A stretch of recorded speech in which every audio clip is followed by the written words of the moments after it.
आता राजकारणासाठी आलेलं नाही मी, ते मी शिवजयंतीसाठी आलोय आणि मी माझ्या काय म्हणतात माझ्या मित्रासाठी आलोय. त्यामुळे आणि हा फक्त शिवाजी महाराजांसाठी आलोय मी. प्रत्येक वास्तवदर्शी गोष्टीला धरून तुम्ही सिनेमा बनवता, तर सध्याच्या महाराष्ट्राच्या परिस्थितीला बघून असा कुठला विषय सुचतो का? आपण करूया सिनेमा. सर पण नक्की करूया. मी याआधी लोकसभा निवडणूक लढलेलं होतं. वारे वाहते राज्यामध्ये. आता शिवसेना आणि मनसेचे नेते एका व्यासपीठावर पाहायला मिळत आहेत शिवसेनेच्या निमित्ताने. चांगलं ना. आपल्या इथे एक काय म्हणतात लोकल पक्ष स्ट्रॉंग असणं खूप गरजेचं आहे. ठीक आहे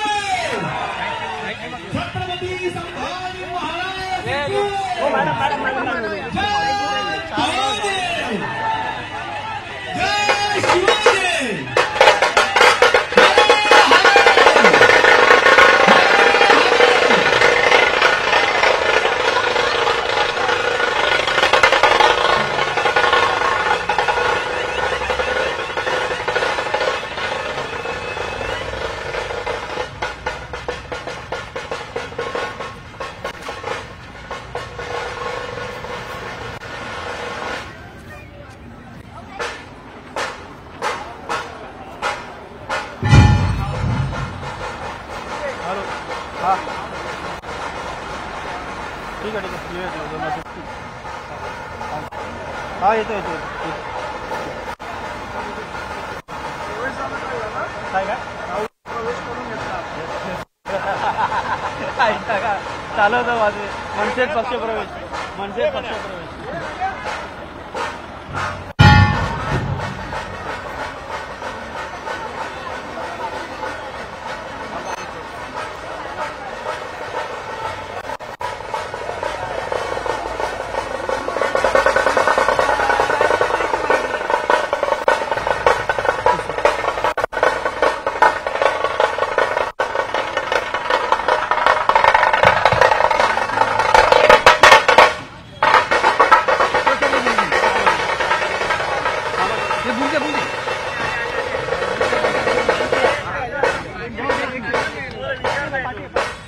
अरे यार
शिवजयंती आहे, तिथीनुसार मोठ्या जल्लोषात साजरी केली जात आहे. मात्र या शिवजयंती उत्सवामध्ये मनसे आणि शिवसेना एकत्र आलेले आपल्याला पाहायला मिळतात. दोन्ही प्रकारचे लोकप्रतिनिधी असतील, पदाधिकारी, कार्यकर्ते, नेते सर्व एकाच व्यासपीठावर दिसून येतात. आज छत्रपती शिवाजी महाराजांची तिथीनुसार जयंती आहे आणि छत्रपती शिवाजी पार्क येथे दरवर्षी मनसेतर्फे छत्रपती शिवाजी महाराजांची जयंती उत्सव साजरा करण्यात येतो आणि त्या कार्यक्रमाला माननीय राजसाहेब ठाकरे नेहमी उपस्थित असतात आणि आजही ते या ठिकाणी या कार्यक्रमाला उपस्थित होते.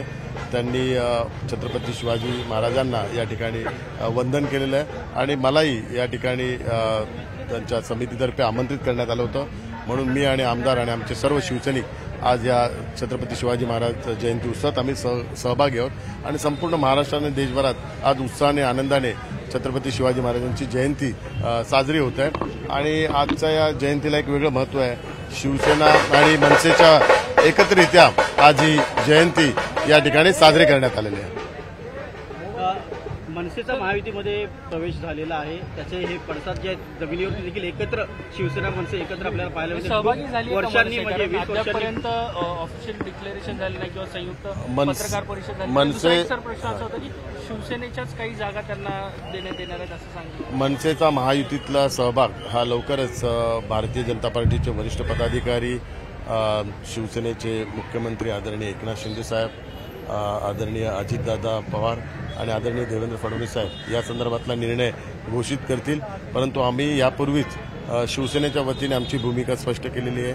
आम्ही मनसेचं स्वागत करतो, कारण मनसे हा पक्ष शिवसेना पक्षाच्या विचारसरणीचाच पक्ष आहे आणि वंदनीय शिवसेना प्रमुख बाळासाहेब ठाकरे यांच्या विचारांना पुढे घेऊन जाणारा पक्ष आहे. हिंदुत्वाचे विचार पुढे घेऊन जाणारा पक्ष आहे आणि माननीय राजसाहेब ठाकरे यांच्या नेतृत्वाखाली आम्ही यापूर्वी काम केलेलं आहे. त्यामुळे मनसे महायुतीसोबत आल्यानंतर निश्चित स्वरूपात आमची शक्ती वाढेल, ताकद वाढेल आणि एक जो कॉमन प्रोग्राम आहे हिंदुत्वाच्या विचारांचा बाळासाहेब शिवसेना प्रमुख बाळासाहेब ठाकरे यांच्या विचारांचा जो वारसा आम्ही पुढे घेऊन जातोय, तर तो पुढे घेऊन जाण्याकरता दोघे एकत्रित आलं तर निश्चित स्वरूपात आम्हालाही मदत होईल आणि एक ताकद निर्माण होईल. आणि जे आदरणीय प्रधानमंत्री नरेंद्र मोदीजींच्या नेतृत्वाखाली विकसित भारतचं जे स्वप्न आहे ते स्वप्न पूर्ण करण्याकरता महायुतीतल्या सर्व घटक पक्षांच्या माध्यमातून एक एनडीएची ताकद निर्माण होते. मनसेचे राष्ट्रीय यांच्यासोबत तुमची चर्चा देखील इथे झालेली पाहायला मिळते. काय चर्चा झाली? लोकसभा निवडणुकीसंदर्भात काही झालं का? नाही, आज कुठलीही चर्चा झाली नाही. आदरणीय राजसाहेबांना मी छत्रपती शिवाजी महाराज जयंतीच्या शुभेच्छा दिल्या. बाकी त्या व्यतिरिक्त कुठलीही चर्चा झाली निवडणुकीच्या तोंडावरती अनेक हालचाली घडत आहेत. असं म्हटलं जात आहे की भाजपाने शिवसेनेच्या काही खासदारांचा सर्व्हे केला, तो सर्व्हे निगेटिव्ह आलेला आहे आणि त्याच्यामुळे जे सध्याचे खासदार आहे अनेकांची तिकीटं कापली जाणार आहेत. गेले कित्येक दिवस प्रसार माध्यमांच्या माध्यमातून शिवसेनेच्या विद्यमान खासदारांच्या बाबतीत खोट्या बातम्या पसरवल्या जात आहे. तर माझी आपणाला विनंती आहे की शिवसेनेच्या विद्यमान खासदारांच्या बाबतीत कुठलाही सर्व्हेच्या संदर्भातला विचार झाला नाही. माननीय मुख्यमंत्री एकनाथ शिंदे साहेब विद्यमान खासदारांच्या बाबतीत लवकरच निर्णय घोषित करतील आणि विद्यमान खासदारांची कुठलीही राजकीय कारकीर्द खराब होणार नाही, संपुष्टात येणार नाही याची संपूर्णतः काळजी माननीय मुख्यमंत्री एकनाथ शिंदे साहेब घेतील. 20 वर्षांनी पुन्हा एकदा शिवसेना आणि मनसेचे कार्यकर्ते एकत्र आलेले पाहायला मिळत आहेत. पुढे बंद जुळलेले आहेत. त्याचबरोबर येणाऱ्या निवडणुकीमध्ये मतदानामध्ये देखील आणि प्रचारामध्ये देखील हे बंद जे आहे ते कायम दिसतील का? हे बंद यापूर्वी होते, परंतु ते म्हणजे अदृश्य स्वरूपात होते. परंतु आता तुम्हाला आज दृश्य स्वरूपात हे बंद सर्व दिसलेले आहे. आमचं खऱ्या अर्थाने मनसेचे पदाधिकारी असेल, आम्ही सर्वजण एकत्रित्या यापूर्वी पण काम केलेलं आहे, मधल्या काळात पण काम करत होतो. परंतु ऑफिशियली युती नसल्या कारणामुळे आम्ही ऑफिशियली पुढे येत नव्हतो. परंतु आता लवकरच महायुतीच्या माध्यमातून सगळेजण एकत्रित्या माननीय प्रधानमंत्री नरेंद्र मोदीजींच्या नेतृत्वाखाली काम करणार आहोत आणि सर्वजण हिंदुत्व आणि राष्ट्रीयत्व या एकमेव विचाराकरता एकत्र येणार आहोत. नवनीत राणा यांना भाजपाकडून तिकीट देण्यात आलेलं आहे. जाहीर करण्यात आलेली आहे. त्याच्यामध्ये भाजपच्या पंतप्रधानापासून भाजपच्या नेत्यांची नावं पाहायला मिळते. यावरून ठाकरे गटाने या सगळ्यावरती जोरदार टीका केली. नाही, आपल्या सर्वांना सांगू इच्छितो की आता ही निवडणूक शिवसेने आणि भारतीय जनता पार्टी किंवा राष्ट्रवादी किंवा भविष्यात मनसेसोबत असल्यावर त्या पक्षाची व्यक्तिगत निवडणूक नाहीये. ही निवडणूक आहे आता महायुतीची आणि आम्ही सर्वजण महायुतीच्या उमेदवाराच्या माध्यमातूनच लोकांसमोर जाणार आहोत. आम्ही केवळ शिवसेनेचा उमेदवार म्हणून लोकांसमोर जाणार नाही, महायुतीच्या माध्यमातून लोकांसमोर जाणार आहोत. त्यामुळे जे काही आमचे स्टार प्रचारक आहेत ते महायुतीचे जे स्टार प्रचारक आहेत ते सगळ्यांचेच. तर त्यामुळे महायुतीचा स्टार प्रचारकची ती घोषणा झाली आहे. त्यामुळे आता व्यक्तिगत पक्षाचा स्वार्थ आता आम्ही सर्वांनी बाजू ठेवलेला आहे. 45च्या पेक्षा जर जागा जास्त जिंकायचं असेल तर प्रत्येकाने स्वतःची महत्वाकांक्षा, स्वतःचा पक्षाचा व्यक्तिगत स्वार्थ बाजूला ठेवून महायुतीच्या माध्यमातून निवडणूक जर लढली तर 45 पेक्षा जागा जिंकू शकतं. हे आता चित्र स्पष्ट झालेलं आहे. म्हणून आता सर्वजण पक्षीय मतभेद विसरून एकमेकाचा पक्षाचा सन्मान राहून एक सूत्री कार्यक्रम आम्ही राबवतो. नवनीत राणा यांना भाजपाने तिकीट दिलेलं आहे, त्याच्यामुळे अडसूळ यांनी असं म्हटलेलं आहे की आता अपक्ष जे आहे ते उमेदवारी करणार आहे. नाही, आदरणीय शिवसेना नेते अडसूळ साहेबांनी असं कुठलंही वक्तव्य केलेलं नाहीये. मी वारंवार सांगतोय की शिवसेनेच्या उमेदवारांच्या बाबतीत आणि शिवसेनेच्या विद्यमान खासदारांच्या बाबत काही लोक खोट्या बातम्या पसरवत आहेत. त्यामुळे प्रसारमाध्यमांच्या माध्यमातून खोट्या बातम्या पसरवल्यामुळे त्यांच्या मतदारसंघात पण वातावरण खराब झालेलं आहे आणि एक राजकीय वातावरण पण खराब झालेलं आहे. परंतु विद्यमान खासदार असतील किंवा शिवसेना नेते असेल यांच्या कुठलंही महायुतीच्या विरोधात वक्तव्य झालं नाहीये आणि त्यांनी केलेलं पण नाहीये. सगळेजण आता महायुतीचं काम करणार आहे आणि सर्व विद्यमान खासदारांचा सन्मान राखला जाईल अशी ग्वाही माननीय मुख्यमंत्री एकनाथ शिंदे साहेबांनी दिलेली आहे. असं कुठेच बोललेलं नाही. कालही ते बैठकीला होते वर्षा बंगल्यावर आणि कालही त्यांनी माननीय मुख्यमंत्री साहेबांबरोबर बैठक झालेली नाही. असं कुठलीही त्यांनी वक्तव्य केलं नाही दिलं. ती त्यांचं जुनं वक्तव्य असेल. परंतु मी तुम्हाला सांगतो, कारण काल रात्री अडसूळ साहेब आम्ही सगळेजण माननीय मुख्यमंत्री साहेबांबरोबर बैठक होती आणि त्याच्यात कुठलीही त्यांनी अशी घोषणा केली नाही आणि माननीय मुख्यमंत्री साहेबांनी त्यांचा सन्मान राखला जाईल अशी त्यांना ग्वाही दिलेली आहे. धन्यवाद. सुनील केदार यांनी धमकी दिलेली आहे. त्यांचं म्हणणं आहे की सुनील केदारांना पाठवलं एक जगह पर दिखाई दिए थे, क्या आने वाले चुनाव में एक साथ नजर आएंगे? आज हमें खुशी है. आज छत्रपति शिवाजी महाराज का जयंती समारोह यहाँ पे है और छत्रपति शिवाजी पार्क पे हर साल मनसे की तरफ से छत्रपति शिवाजी महाराज का जयंती समारोह आयोजित किया जाता है और उस समारोह को माननीय मनसे के अध्यक्ष आदरणीय राज साहब ठाकरे उपस्थित रहते. आज भी वो यहाँ पे उपस्थित थे और मुझे यहाँ पे और हमारे सभी शिवसेना के पदाधिकारियों को आज यहाँ पे विशेष आमंत्रित किया था. तो महायुति के गठबंधन में मनसे हमारे साथ आने वाले, उसकी शुरुआत आज छत्रपति शिवाजी महाराज जयंती के अवसर पर हो गई. क्या स्टार प्रचारक के तौर पर राज ठाकरे दिखाई देंगे महायुति के लिए? निश्चित रूप से आदरणीय राज साहब ठाकरे इसके पहले ही स्टार प्रचारक का उससे भी ज्यादा है और उनके भाषण आप सभी को पता है और तीनों पार्टी को उनकी जरूरत है, उनके नेतृत्व की जरूरत है.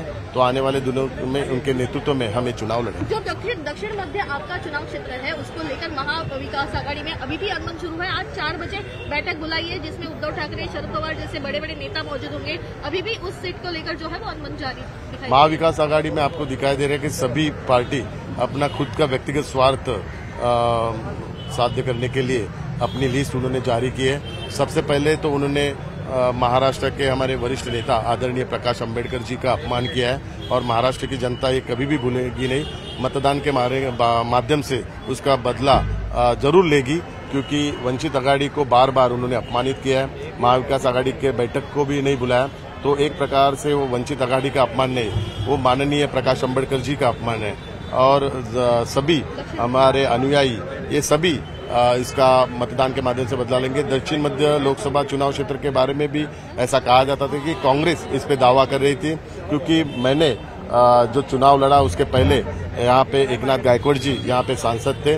तो उस वजह से कांग्रेस ने यहाँ पे दावा किया था, लेकिन उबाटा की तरफ से लिस्ट जारी करने की वजह से कांग्रेस ने अभी अलग पवित्रा लिया हुआ है और आने वाले दिनों में उनकी भूमिका स्पष्ट करेंगे. राज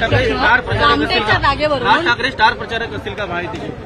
राज साहेब आपल्या सर्वांना माहिती आहे, त्यांच्या भाषणामुळे संपूर्ण महाराष्ट्र काय देशभरात ते प्रचित आहेत आणि निश्चित स्वरूपात स्टार प्रचारकापेक्षा पण वरचं त्यांचं पद आहे ते आणि आमच्याकरता ते नेते आहेत आणि त्यांच्या नेतृत्वाखाली निवडणूक लढवण्याकरता निश्चित स्वरूपात आम्हाला आनंद होईल.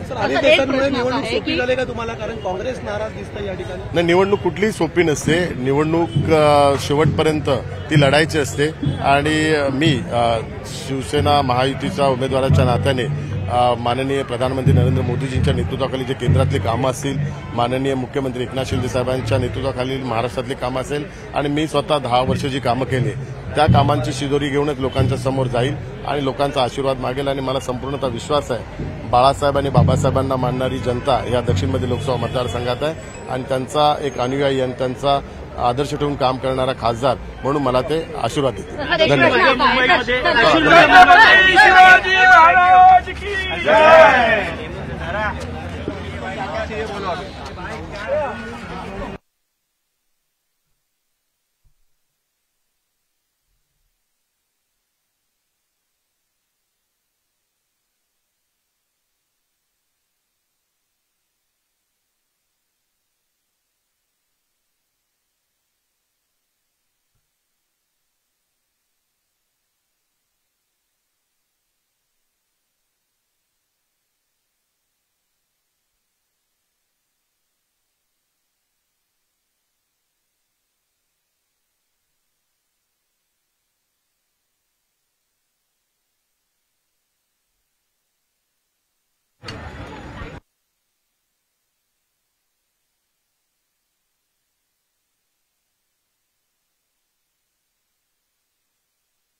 हॅलो पुढे मला सोडला तिकडे